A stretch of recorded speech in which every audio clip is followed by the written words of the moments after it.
Hello, everyone, and welcome to the OU podcast.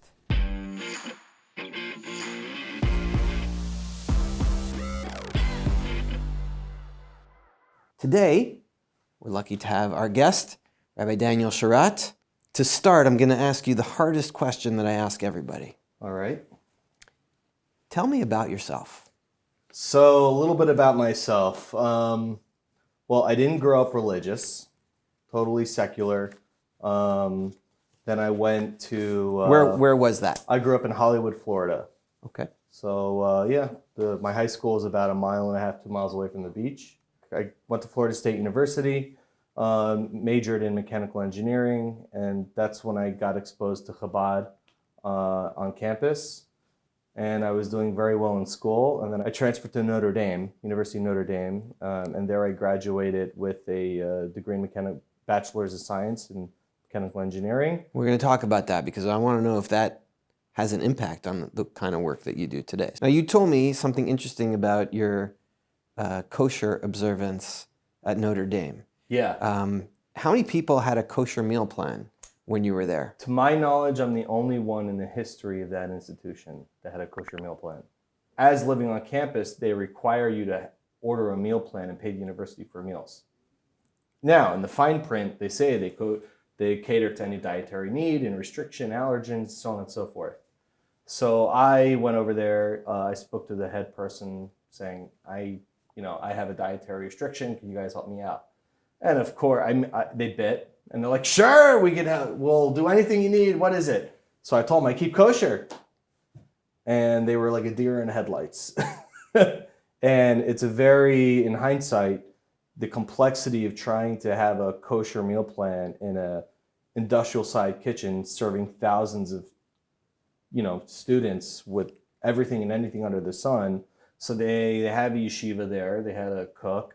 And basically what we ended up doing was the university would pay the yeshiva for prepaid meals that are double wrapped and sealed, and I could just heat them up in the microwave. Now, would you go into the kitchen and make sure that they were doing this the right way?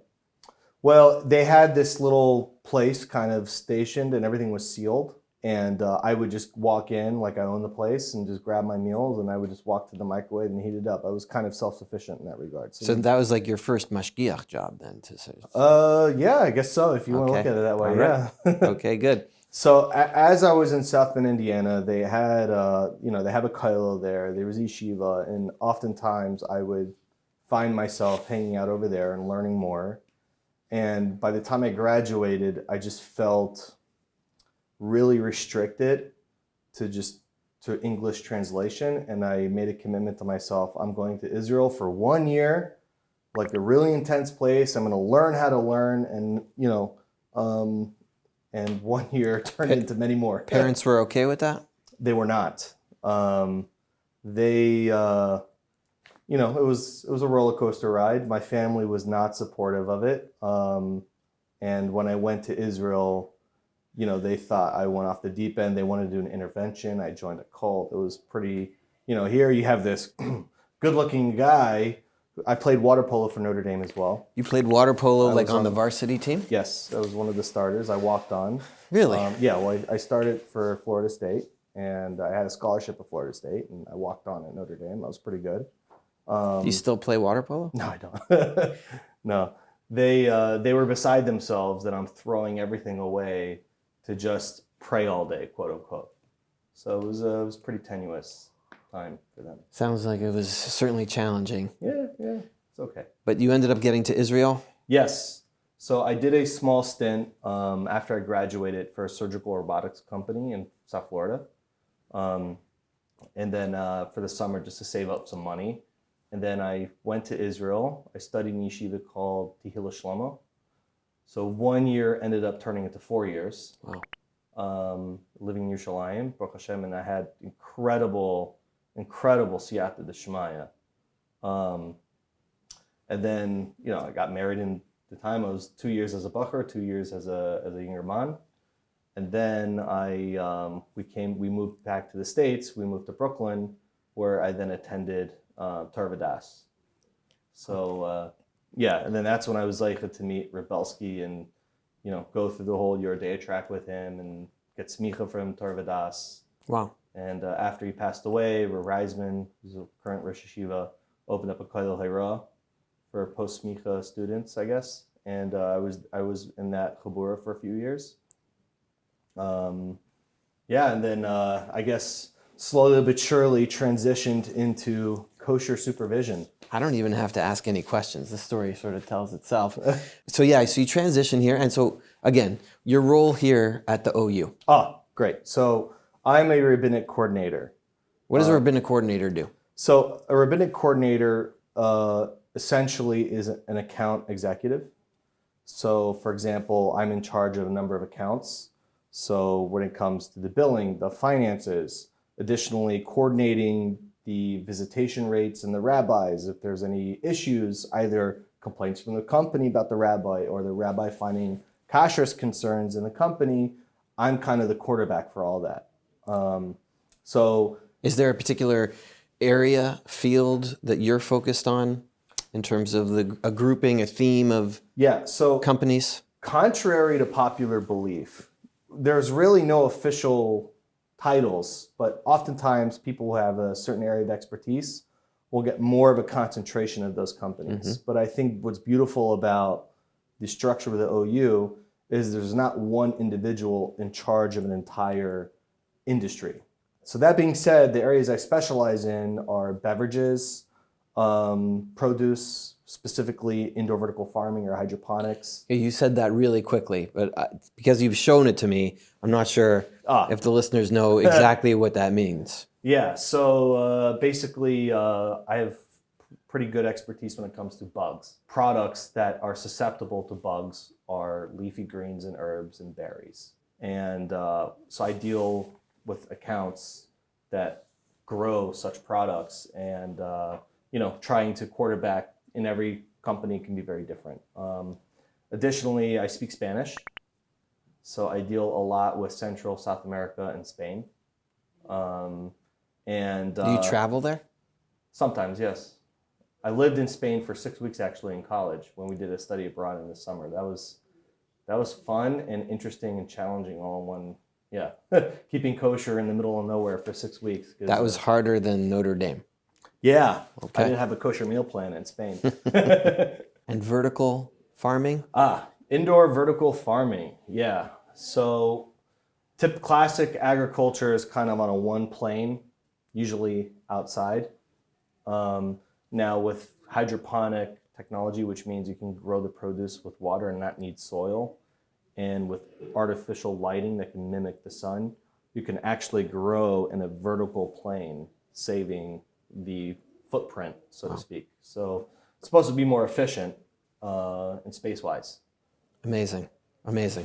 What is something that you believe in that if everybody believed in, the world would be a better place? I'll answer that with a story I heard from Rabbi Belsky, Ola Shalom. So his grandfather was Rabbi Wilhelm, who owned, I guess, a pots and pans store or something. I'm paraphrasing a little bit. And one time he discovered that when they were buffering these new pots and pans, they were using fat from a sheep's tail. So he freaked out, rightfully so. It's treif. Everyone's buying new pots and pans. Like, everyone's going to have to kasher. And it was like, I think it was before Pesach.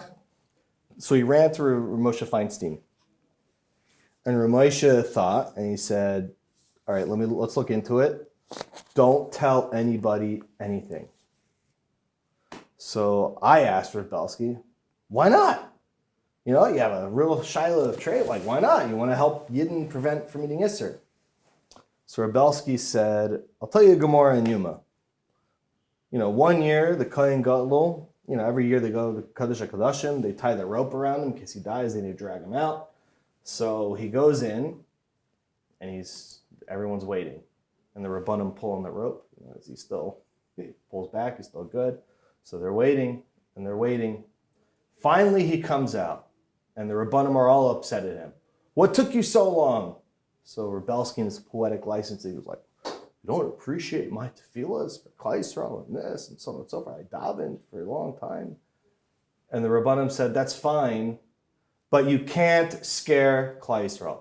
we have a Shulchan Aruch, we have guidance, we have Rabbanim, and this, if everyone was on the same page of fear, that fear mongering is not productive. I think just from the kashrus world, from the community, not just the OU, but for a lot of kashrus agencies, I would think it would improve things a lot. Part of what I do, and part of what I'm involved in, is supporting all of our programmatics and making decisions about where we need to be, where are people not being supported, where is there fear, or where is there a space, a person who's not being supported in the ways that they need to be, and so they're living with some kind of pain that we can be helpful with, right? So it's interesting to think of kashrus also, not just as a service, making sure something is kosher, but in terms of leadership, in terms of thinking about people.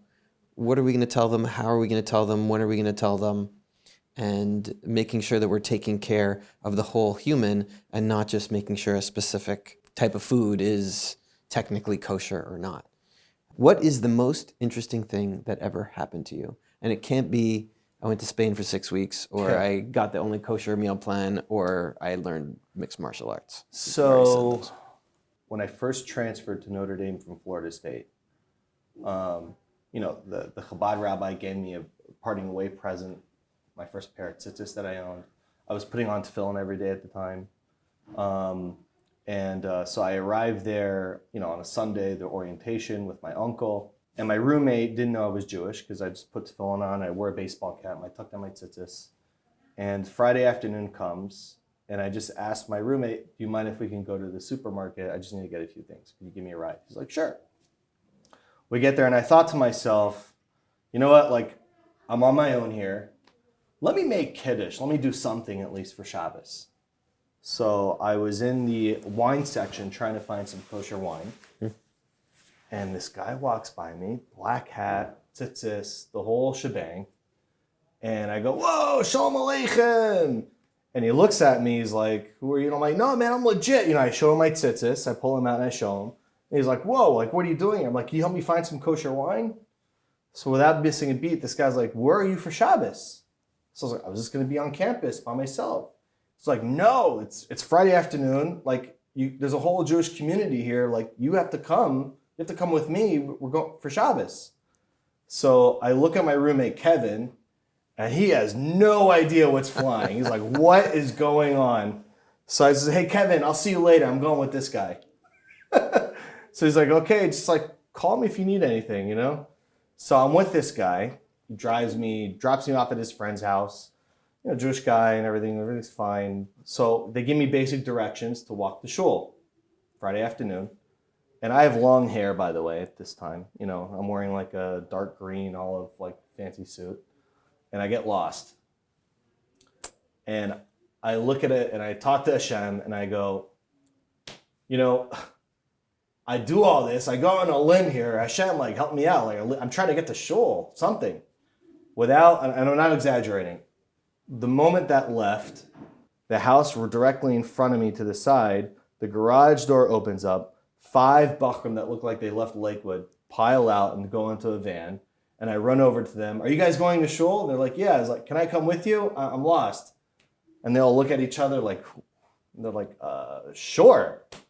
So that moment was, as I go to the shul and I get everything works out fine, I'm just that moment kind of crystallized wow, Shem's really helping me out here. He's got my back. So the kicker of that story, which really makes it even all the more embedded in my mind, that individual I met in the supermarket, I never saw him again. He wasn't Jewish. He was Amish. He wanted to convert, and nobody wanted to they didn't want to convert him.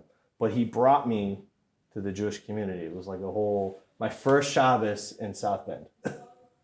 So basically you met Eliyahu Hanavi in some fashion, some form or another, I suppose, yeah. Wow. Yeah, but that was very, it didn't really dawn on me at the time, but looking back, that was probably a very crucial experience that set me for the rest of my life. Amazing story. Yeah. Can you talk about things that worked well and things that didn't work well in terms of you're coming closer to Hashem? Like, what do we do well as an Orthodox community, and what do we still have room to grow? Where, if somebody had an extra $1 million that they would give you, we say, for the next group of Rabbi Daniel Sharratt who are coming off of being, water polo captains at Florida State University without the yarmulke and tzitzis, for that next person, what should we be doing? A friend of mine once said, Dan l'kaf zchus is a mitzvah, and without going into all the marmakomos and the whole everything about it, I had there's a correction in that statement. It said, you shouldn't be judging, period. If for whatever crazy reason you can't mind your own business and you feel like you have to be in a position to judge somebody, only then do you have the obligation to judge them favorably. And people in many communities where people don't dress a certain way, or they're not pushing a certain stroller, or they have certain hobbies or whatever it is, like, why should they should be judged? And secondly, why should that person feel judged? So I think, and I think there's a certain level of maturity with that. Mm-hmm. And I myself have gone through my ups and downs and throughout my process where, super. That's a Jewish word, by the way. Yeah, whatever. There's my Notre Dame education. Right? There you go, right. You talked before about judging people. Yeah. And yet, you're an RC. You have people who work for you who are out in the field who you supervise. Yes. And you have to judge whether they're doing a good job or not. So where do you draw the line between your own personal behaviors, let's call it as a mensch, mm-hmm. and on the other hand, your responsibilities maybe as a manager? And do you act the same way in both situations? I don't. Well, hold on. How much time do we have? That's a great question. Well, so when it comes to, I guess, person to person, your relationship with God is between you and God. Now, we also have Ben Adam L'Chaveroi. Yeah. And just understanding Basher Husham, like where the person is holding, and I don't know Hashem's metrics on certain individuals. That's out of my Dalaramas. As a manager, there are certain roles and certain action items that need to be taken account of. And you can have really defined metrics of success and what the roles are in a professional manner. As a manager, you have to, so to speak, make as a judgment of whether or not a person is fulfilling these obligations. Those are fairly well-defined metrics. And if you don't have those metrics to define, then it's kind of important. When someone says, yeah, I want to be successful at something. Well, how do you define success? Right? That's kind of where, if you don't have the definition of success, then it becomes arbitrary and subjective. And then it could get personal. Yeah. You have any questions for me? I have lots. Let's go. Okay. So how did you get to the OU from your illustrious, I friended him on LinkedIn, beforehand, and I took a look a little bit about your impressive history. You were a trader at one point, and then a director of operations, and just catapulted really to high places pretty quickly. So how did you get to the OU? A lot of davening. Great question. This is very specific to me. So this is really about OU, but I guess it's only fair that I should share a little bit because you've been very forthright. I've had a lot of help from above, a lot of siyata d'shmaya, and I have met fascinating people in my career, many of whom have sort of put their hand on my shoulder and said, you'd be good over here. I joke around, I don't know if it's such a joke, that one of the things we're missing in some of our worlds is someone like the Lubavitcher Rebbe who could put his hand on someone's shoulder and say, you know what, you're really good with people. Go be a psychologist. And you also speak Spanish? Go be a psychologist in, Argentina. or wherever it is and help Jews over there. So, we don't always have those kinds of things. So as leaders, we have the opportunity to put our hand on someone's shoulder. And I've been blessed to have that happen to me. I just told a story on the OU's LinkedIn feed about a professor, a mentor of mine, famous guy, actually, Frank Luntz, who was speaking on Wall Street, not too far from here, to the Conference of Presidents of Major Jewish Organizations. And he invited me to come because I was working on Wall. And before he started, he said, "Is Josh in the room?" I assumed he wasn't talking to me because it wasn't even clear if I was going to be able to make it, based on the trading day. And he's like, "Josh Joseph, are you here?" So I sort of like half raised in my seat, that awkward half stance. And he goes, "All right, stand up. You guys are all running your amazing organizations. This guy's wasting his time in corporate America. He should not leave here without a business card from each and every one of you." And I literally walked out of there with like Whoa. 9 business cards. And it ended up leading to not just my next job, but the next 2 jobs I had in the not-for-profit world. What do you think he saw in you to do that? As much as I enjoyed my time, in the corporate world, there's always been a different me that comes out at different times. What's that? Where you're too nice? Where I'm passionate, mission-driven, get excited about a cause. And he felt that my story has similar themes to your story. That the choices that I had made to get where I was, that it'd be a shame to lose that from within the Jewish community, and that not enough people were choosing to work in the Jewish community, to support, to run the Jewish community. And I thank him, Wow. Baruch Hashem, for that moment. And I've had some great mentors along the way, including President Richard Joel and others who've helped me to guide my career to get to this awesome place, which I'm really loving and enjoying. All right, we're going to do some rapid fire questions, a little bit different. Okay. And there's no wrong answer. I mean, there are wrong answers, Okay. but we're going to go with it, okay? How many mezuzahs in our offices? Oh my gosh. Off the top, I would say, let's say 600. Why does a round pizza come in a square box? So people could grab the pizza easier by the edges. How many traffic lights are in Manhattan? Probably 10,000 at least, not more. What kitchen utensil would you be? Rapid fire, a plate. Can you explain why? I like helping people. I like providing service to people. And I find that is something that you kind of need. You don't really realize it. You could eat a slice of pizza with your hand, but where are you going to put the pizza on? Mm. Wait, what kitchen utensil would you be? That's a great question. I'm going to answer this one every single time differently. I think I'd be a cholent pot. Why? Because every week you can make me different, and people love cholent, so. Okay. Yeah. Well, we'll make a good team then. Yeah. Where you could put the cholent on. On the plate. Yeah. Perfect. Liquidy or like thick? Well, you have to understand, I grew one. up in a Sephardic community, so you have to know that different kinds of ingredients also go in. That's part of the fun thing. One last one. If you could wake up tomorrow having gained one ability or quality, what would it be? I would say knowledge. Okay. Having more knowledge. Okay. Yeah. We're blessed to have you as part of the team at the OU, and we appreciate your sharing with us today.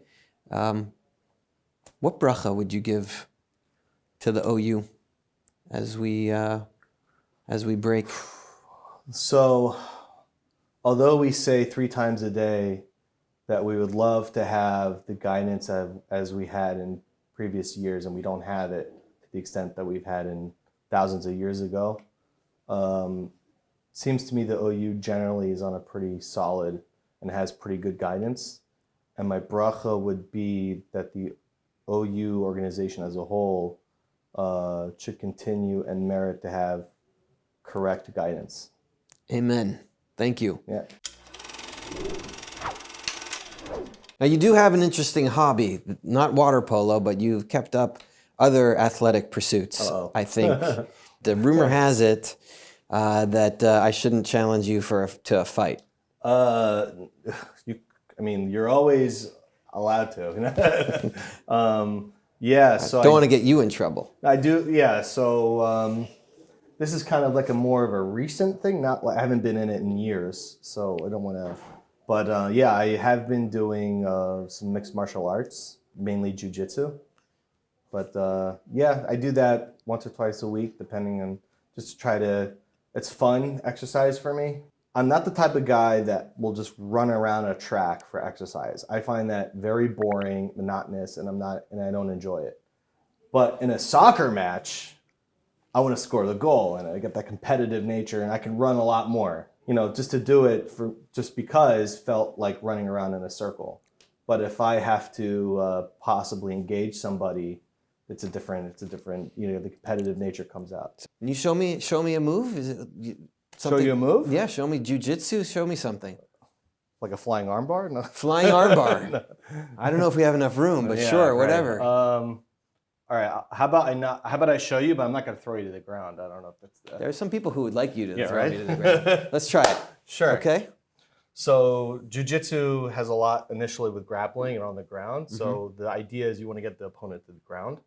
So oftentimes, let's say if you're kind of going after somebody and you lock up, right? So let's say you lock up this. So I'll try to grab, and you see how I overhook my arm on here? Yeah. And I grab your wrist? Yeah. So try to get out. I got your arm pretty good, right? This is me trying.